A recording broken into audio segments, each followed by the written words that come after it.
আচ্ছা, দেখতে পাচ্ছেন এখানে চাঞ্চল্যকর একটি ঘটনা।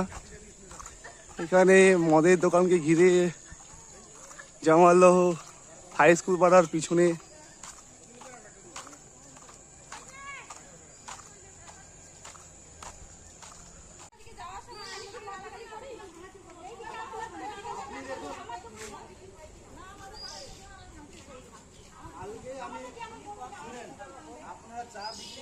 এইখানে আমাদের মাতৃশক্তি সব মহিলারা আসে, এই দোকানে মদ বিক্রি হয়, মদ বিক্রি করা বন্ধ করতে হবে আর এদের ঝুপড়ি ভাঙতে হবে।